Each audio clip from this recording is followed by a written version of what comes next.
साम दाम दंड भेद सूत्र मेरे नाम। नमस्कार दोस्तों, मैं मनोज अपने YouTube channel Uttarakhand unique study में आप सबका स्वागत करता हूं। जैसा कि हमने अपने भारत में इस्लाम धर्म का उदय भाग 1 में पढ़ा, भाग 2 में दिल्ली सल्तनत में गुलाम वंश पढ़ा और भाग 3 में खिलजी वंश पढ़ा, भाग 4 में तुगलक वंश पढ़ा और आज हम भाग 5 में पढ़ेंगे सैयद वंश।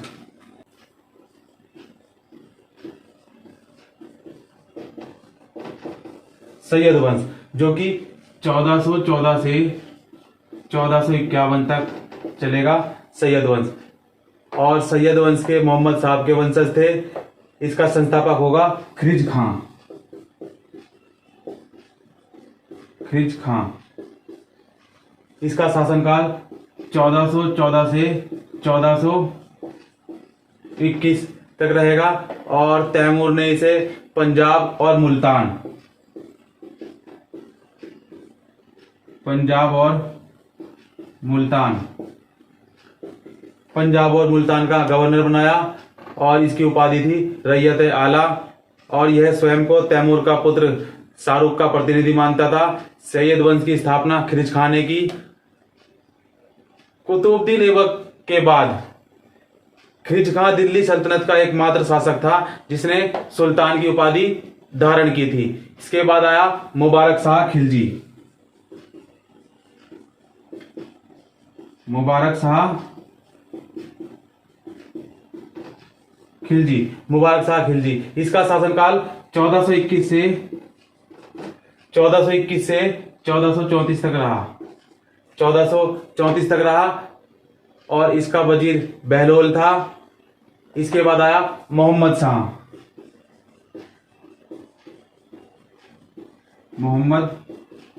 शाह जिसका शासनकाल 1434 से 1445 तक रहा।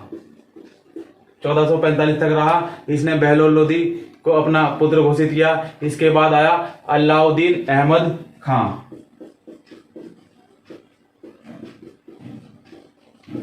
अलाउद्दीन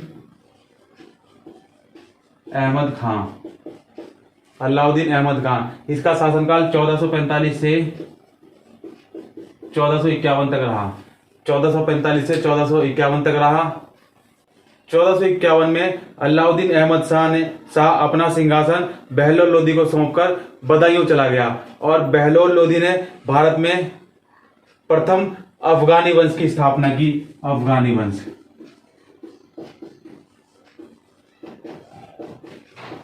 वंश की स्थापना की जो 1451 से 1526 तक चलेगा। 1526 तक चलेगा। और लोदी वंश की स्थापना बहलोल लोदी ने की थी।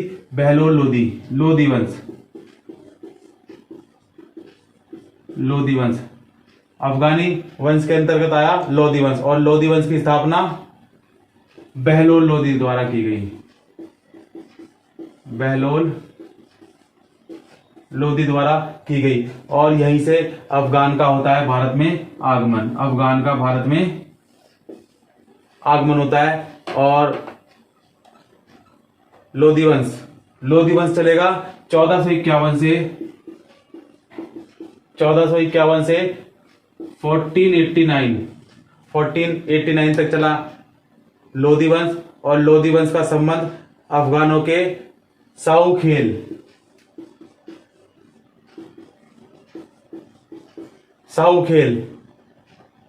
शाखा से था। इसके पूर्वज घोड़ों के व्यापारी थे और बहलोल लोदी अपने अमीरों का सदैव स्वागत करते थे। यह सिंहासन का प्रयोग नहीं करते थे।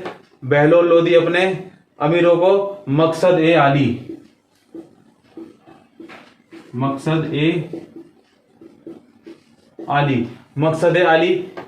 कहकर पुकारा करते थे। और बहलोल ने जौनपुर को जीता। जौनपुर को जीता और इसका उत्तराधिकारी हुआ इसका पुत्र सिकंदर लोदी।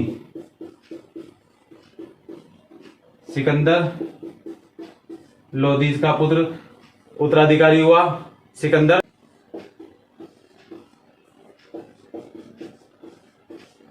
सिकंदर लोदी। इसका शासनकाल 1489 से 1570 1517 तक रहा। इसने सिंहासन का प्रयोग आरंभ किया। सुल्तान के पद को गरिमामय बनाया। अमीर शाही फरमान का भी सम्मान किया। और गुलरुखी उपनाम से यह लिखता था। सिकंदर लोदी ने आगरा शहर की स्थापना करी। आगरा शहर की स्थापना करी और 1504 में तथा 1506 में राजधानी बनाया। आगरा को राजधानी बनाया 1504 तथा 1506 में इसने अपने राज्य की राजधानी बनाया, जिसका नाम रखा सिकंदराबाद नाम से। सिकंदराबाद।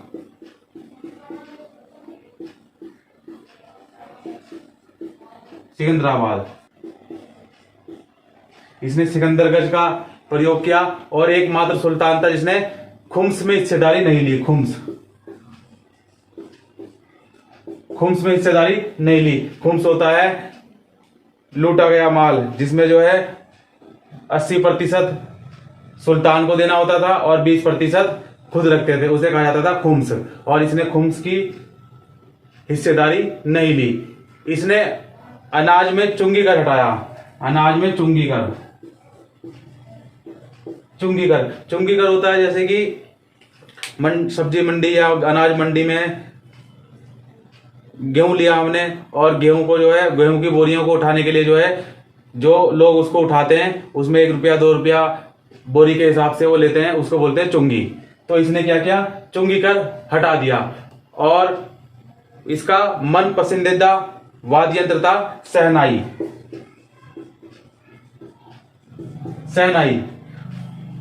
पसंदीदा वाद्य यंत्र था इसका। लज्जत ए सिकंदरी शाही संगीत ग्रंथों का फारसी में अनुवाद किया इसने। लज्जत ए सिकंदरी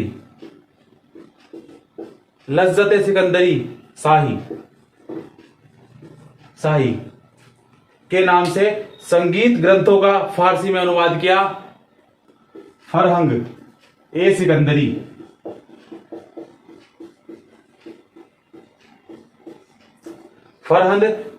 सिकंदरी।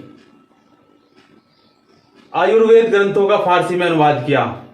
और कथन, यदि मेरे गुलाम को पालकी में बिठा दूं तो अमीर उसे उठाने से इनकार नहीं करेंगे, यह कथन था। इसकी धार्मिक नीति क्या थी, इसने एक ब्राह्मण को मृत्युदंड दिया। ब्राह्मण को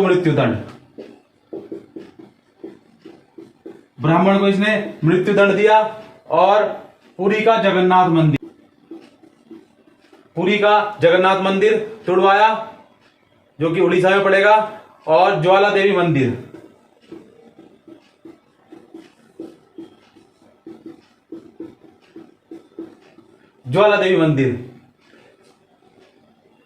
मंदिर के मूर्ति के टुकड़ों को कसाईयों में वितरित कराया इसने।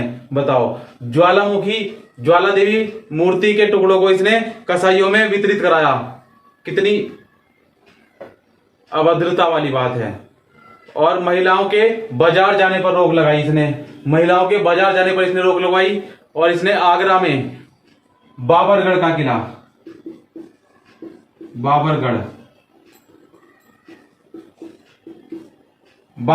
किला आगरा में बनवाया। और 1506 में राजधानी दिल्ली से आगरा स्थानांतरित कर दी इसने। और लोदी एक कवि था। नापने की नई प्रणाली चलाई इसने। गज ए सिकंदरी, जिसे सिकंदरी गज भी कहा जाता था। और एक सिकंदरी गज लगभग 30 इंच के बराबर होता है। और सिकंदर लोदी ने कुतुब मीनार की मरम्मत करवाई। जो कि कुतुबुद्दीन ऐबक ने अपने गुरु बख्तियार काकी के नाम पर इसकी नींव रखी थी, जिसे इल्तुतमिश ने पूरा करवाया। और सिकंदर लोदी ने कुतुब मीनार की मरम्मत करवाई। इसका उत्तराधिकारी हुआ इब्राहिम लोदी। इब्राहिम लोदी इसका उत्तराधिकारी हुआ। और दिल्ली सल्तनत का आखिरी सुल्तान इब्राहिम लोदी था। इब्राहिम लोदी यह दिल्ली सल्तनत का आखिरी सुल्तान था। इसका शासनकाल 1517 से 1526 1517 से 1526 तक रहा। इसने अपने व्यवहार से अमीरों को नाराज कर दिया और दौलत खान लोदी जो पंजाब का गवर्नर था ने जो है बाबर को भारत पर आक्रमण करने हेतु आमंत्रित किया। और अमीर खान लोदी भी सम्मिलित था इसमें। इसका चाचा था अमीर खान लोदी। और इसका कथन है, मेरे अमीर मेरे शाही खेमे का सम्मान करते हैं। और पानीपत का प्रथम युद्ध, पानीपत का प्रथम युद्ध लड़ा गया 21 अप्रैल 1526। 21 अप्रैल 1526 जो कि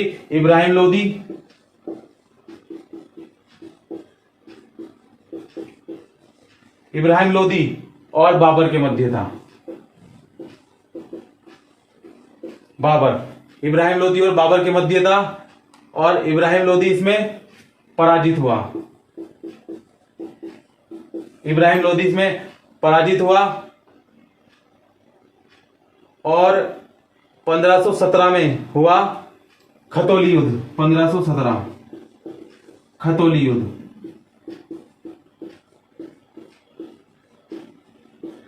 युद्ध जो कि इब्राहिम लोदी और राणा सांगा मेवाड़ के राणा सांगा के मध्य था। इब्राहिम लोदी के चाचा दौलत लोदी पंजाब के सूबेदार थे और आलम खान लोदी दिल्ली के सूबेदार थे। और 1519 में भारत पर आक्रमण सिंध पर हुआ। और 1920-21 तक 3 आक्रमण सिंध पर या कश्मीर पर किए।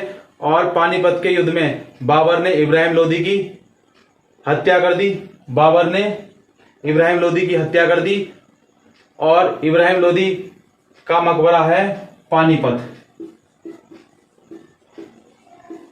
पानीपत में। और इसी के साथ अब बाबर करेगा मुगल वंश की स्थापना, जो कि 1526 से 1707 तक औरंगजेब की मृत्यु तक होगी। और उसके बाद हम पढ़ेंगे 1707 से 1857 तक। और बाबर करेगा अब मुगल वंश की स्थापना। भारत में पड़ा इस्लाम धर्म का उदय। भाग 2 में दिल्ली सल्तनत स्टार्ट हो गई, जिसमें हमने गुलाम वंश पढ़ा। और भाग 3 में हमने खिलजी वंश पढ़ा। भाग 4 में हमने पढ़ा तुगलक वंश।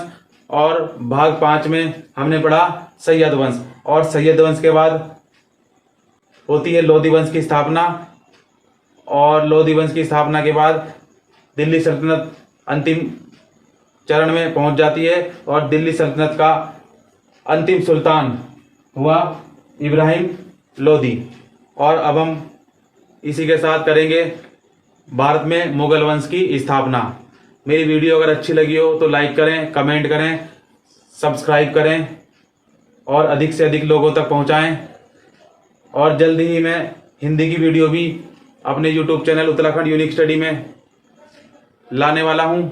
और उसके बाद मेरे यूट्यूब चैनल पर आएगी उत्तराखंड का इतिहास, इसका संपूर्ण इतिहास, जो कि भागों में डिवाइड होगा। 1, 2, 3, 4, 5 ऐसे कई सारे भाग में बनाऊंगा, जिसमें संपूर्ण उत्तराखंड का इतिहास होगा। तो वीडियो को देखते रहिए, लाइक करते रहिए, शेयर करते रहिए, कमेंट करते रहिए। और मेरे YouTube channel Uttarakhand unique study को सब्सक्राइब करते रहिए। Thank you. 21 अप्रैल 1526 के पानीपत के युद्ध में, जो कि बाबर और इब्राहिम लोदी के मध्य हुआ था, बाबर ने इब्राहिम लोदी की हत्या करके मुगल वंश की स्थापना। और मुगल वंश की स्थापना से पहले हम सल्तनत कालीन स्थापत्य कला के बारे में बात करेंगे। हिंदू स्थापत्य शैली एवं मुस्लिम स्थापत्य शैली के मिश्रित रूप को इस्लामिक शैली एंडो इस्लामिक शैली कहा गया और अरबस्क शैली। अरबस्क शैली में हिंदू एवं मुस्लिम के अलंकरण की मिश्रित शैली को अरबस्क शैली कहा गया। गुलाम वंश। गुलाम वंश।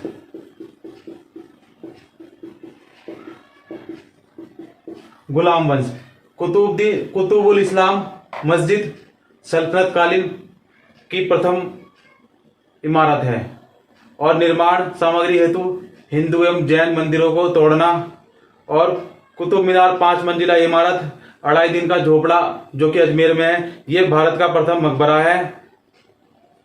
इल्तुतमिश को मकबरे का जन्मदाता कहा जाता है।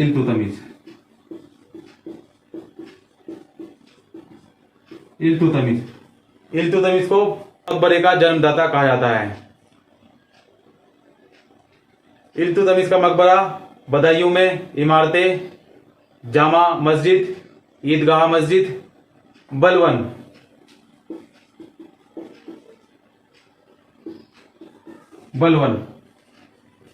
लाल महल, बलवन का मकबरा प्रथम शुद्ध इस्लामिक शैली में मिश्रित मेहराब।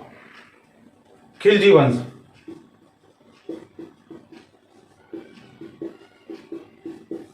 खिलजी वंश इमारतों का अत्यधिक सुंदर अलंकरण का कार्य किया गया। यह खिलजी शासकों की स्थिति को दर्शाता है। अलाउद्दीन खिलजी। नवनगर या नौनगर।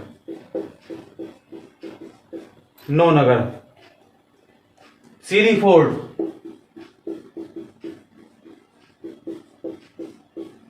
फोर्ट।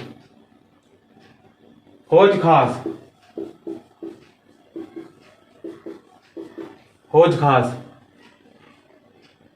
अल्लाही दरवाजा।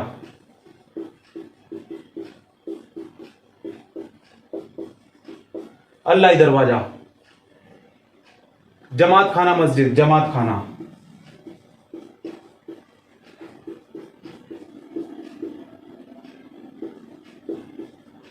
जमात खाना मस्जिद शुद्ध इस्लामिक शैली में निर्मित। मुबारक शाह खिलजी। तुगलक वंश। तुगलक कालीन इमारतों में मजबूती पर अत्यधिक ध्यान दिया गया। तुगलक वंश में तुगलक कालीन इमारतों में मजबूती पर अधिक जोर दिया गया। इन इमारतों पर अलंकरण का प्रभाव मिलता है। गयासुद्दीन तुगलक। तुगलकाबाद और तुगलकाबाद का किला इसे इस्लामिक शैली में बनाया गया जो रोमन शैली से प्रभावित है। ढलवा दीवारें। गयासुद्दीन तुगलक का मकबरा यह एक कृत्रिम झील में बना हुआ। इस पर हिंदू प्रभाव दिखाई देता है। इस पर कलश एवं आमलक बने हुए हैं। मोहम्मद बिन तुगलक। जहांपनाह।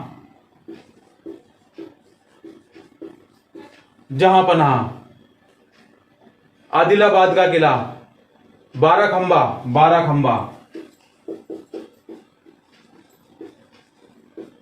बाराखंबा इसे धर्मनिरपेक्ष इमारत कहा जाता है। सतपुल। फिरोज शाह तुगलक ने फिरोज शाह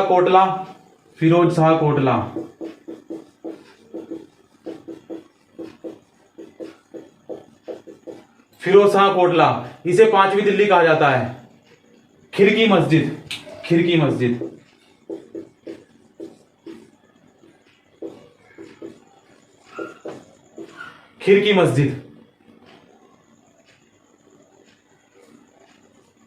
ASI को यहां से सिक्के मिले। बेगमपुरी मस्जिद।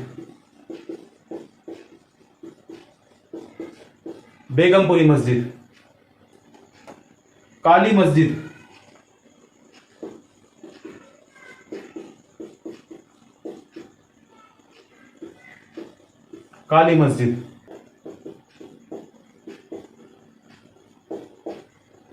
कला मस्जिद।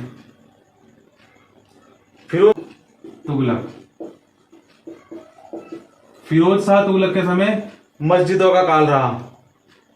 खाने जहां तेलंगानी का मकबरा।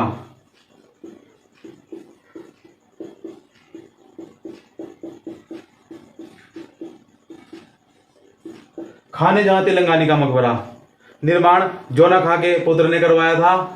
और अशोक का टोकरा एवं मेरठ स्तंभों को दिल्ली स्थानांतरित और गयासुद्दीन तुगलक द्वितीय, उसके बाद सैयद वंश व लोधी वंश को मकबरे का काल कहा जाता है।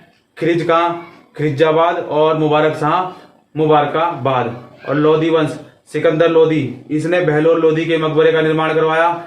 मोड की मस्जिद, मोड की मस्जिद,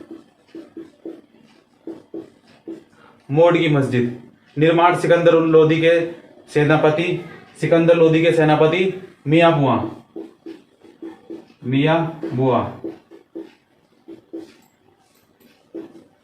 बुआ ने करवाया। इब्राहिम लोधी, इसने बहलोल लोधी के मकबरे का निर्माण करवाया। ये भारत जहां दोहरे गुंबद का निर्माण हुआ, ये इमारत जहां दोहरे गुंबद का निर्माण हुआ। और लोधी काल में प्रसिद्ध इमारतें खां का मकबरा, छोटे खां का मकबरा, दादी का मकबरा, पोती का मकबरा और सल्तनत कालीन साहित्य।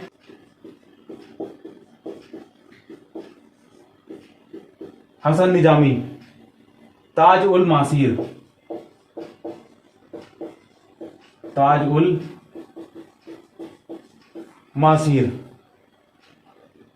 मिनहाज उल सिराज, मिनहाज उल सिराज, मिनहाज उल सिराज, तबकाते नासरी,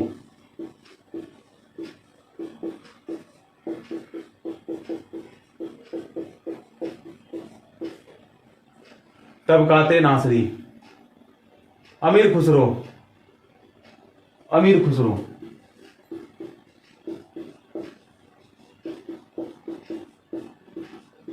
अमीर खुसरो, नूर सिपेहर,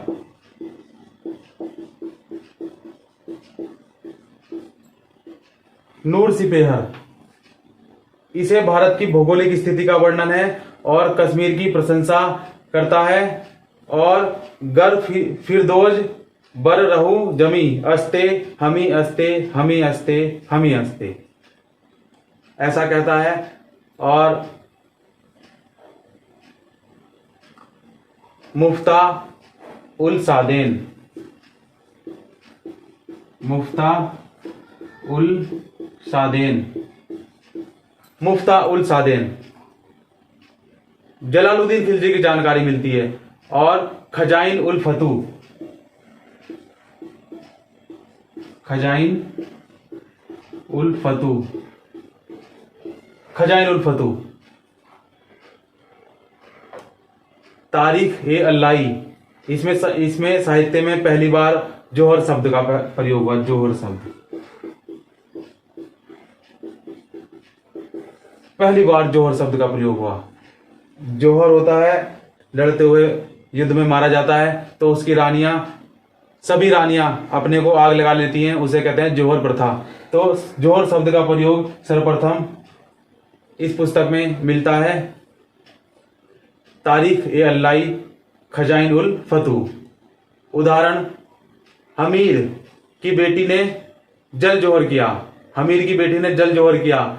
और तुगलकनामा में तुगलक शासकों की जानकारी मिलती है। आसिका, खिरिज खां एवं देवल रानी की कहानी। खुसरो निजामुद्दीन औलिया का शिष्य था, इसे हिंद का तोता,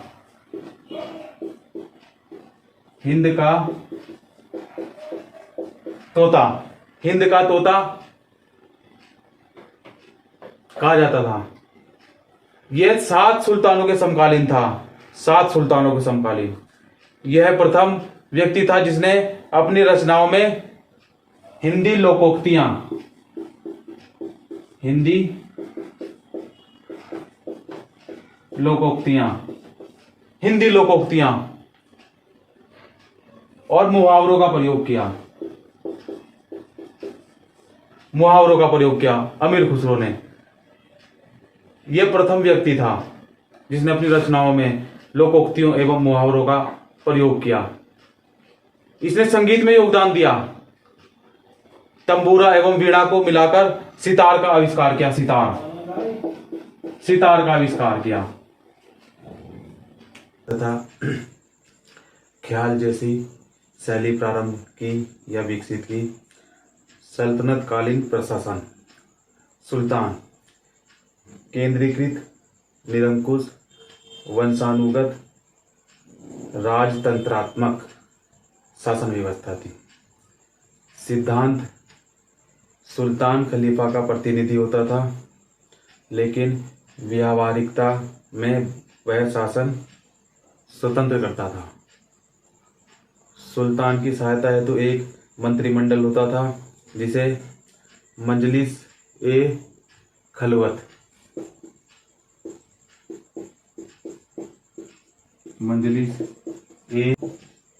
मजलिस ए खलवत कहा जाता था। वजीर वित्त मंत्री होता था। मुशरिफ ए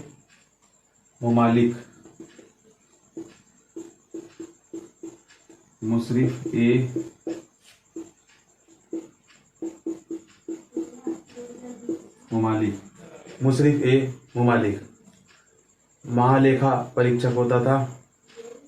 दीवान ए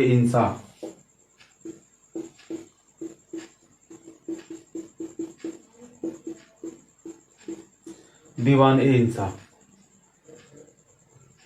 पत्राचार विभाग। दीवान ए वरीद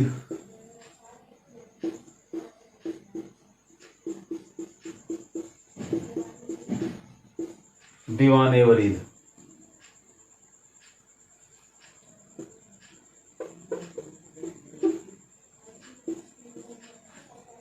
दीवान ए वरीद।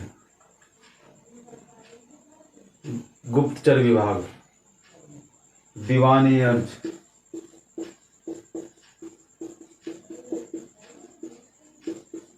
दीवान ए अर्ज। सैनिक विभाग। दीवान ए वकूफ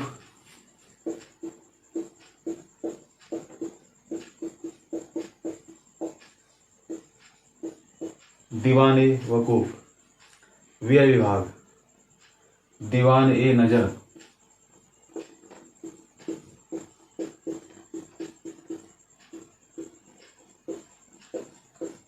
दीवान ए नजर। उपहार विभाग। दीवान ए रसालत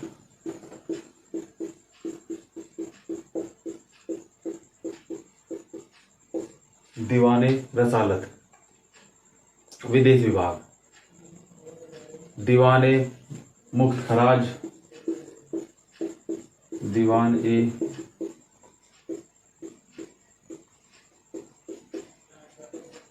मुक्त खराज दीवान ए मुक्त खराज।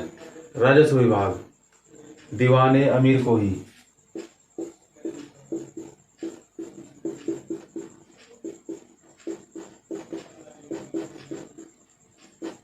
दीवान ए अमीर कोही। कृषि विभाग। प्रसिद्ध अधिकारी शिकार अधिकारी अमीर ए आखुर। अश्व अधिकारी अमीर ए हजीब अमीर ए हजीब। सुल्तान का निजी सहायक अमीर ए मजलिस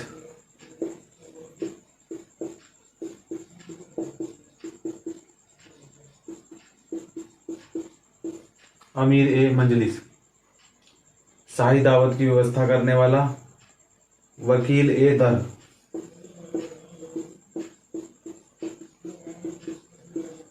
वकील ए दर। शाही महल की आवश्यकताओं की पूर्ति करने वाला सहना ए पिल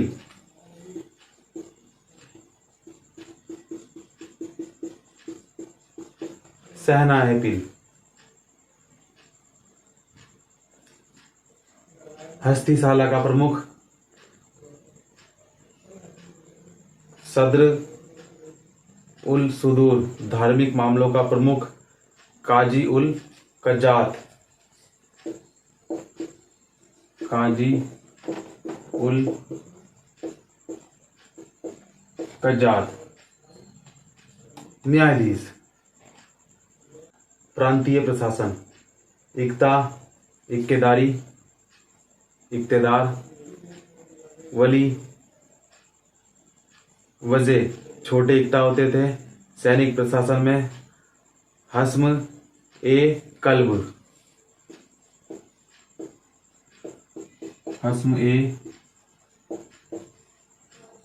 कल्ब। केंद्रीय सेना हस्म ए अदसब। प्रांतीय सेना सवार ए कल्ब,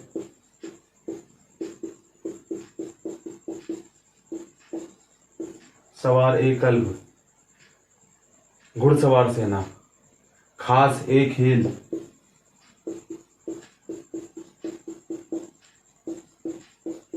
खास ए खेल। अंगरक्षक सेना अलाउद्दीन खिलजी ने सेना का गठन किया। मोहम्मद बिन तुगलक ने दशमलव पद्धति पर सेना का गठन किया। 10 सवार, एक सरे नौबत, एक सरे नौबत पर एक सिपाह सलार होता था और 10 सिपाह सलार पर एक अमीर होता था और 10 अमीर पर एक मलिक होता था और 10 मलिक पर एक खान। हथियार मंगलिक, गुलेल, अर्राट। न्याय प्रशासन सर्वोच्च अधिकारी होता था सुल्तान। प्रधान न्यायाधीश काजी और न्याय विभाग का प्रमुख काजी। काजी जिसकी सहायता से न्याय करता था वह कहलाता था मुफ्ती। मुफ्ती कहलाता था। लेकिन दीवानी मामलों में हिंदुओं व मुस्लिम हेतु अलग कानून थे।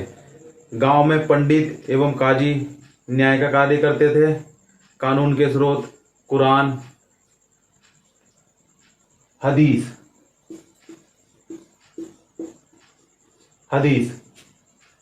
मोहम्मद साहब की शिक्षा एवं जीवन की घटनाएं हैं। इजमा धार्मिक व्याख्याकारों की शिक्षाएं हैं। कयास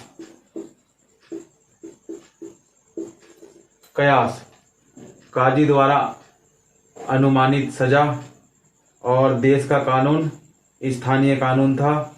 राजस्व व्यवस्था में भू राजस्व कर राजस्व का प्रमुख स्रोत था। राजस्व वसूलने की पद्धतियां बढ़ाई कहलाती थी। बटाई कहलाती थी। बटाई, खेत बटाई, लंक बटाई, रास बटाई, किस्मत ए गल्ला, गल्ला ए बख्शी, हासिल।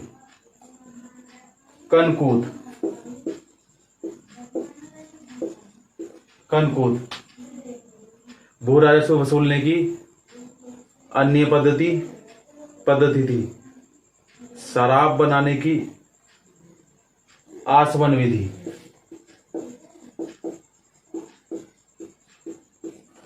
विधि, शराब बनाने की। कागज बनाने की विधि तुर्कों ने आरंभ की। कलई विधि आरंभ हुई। बर्तन चमकाना।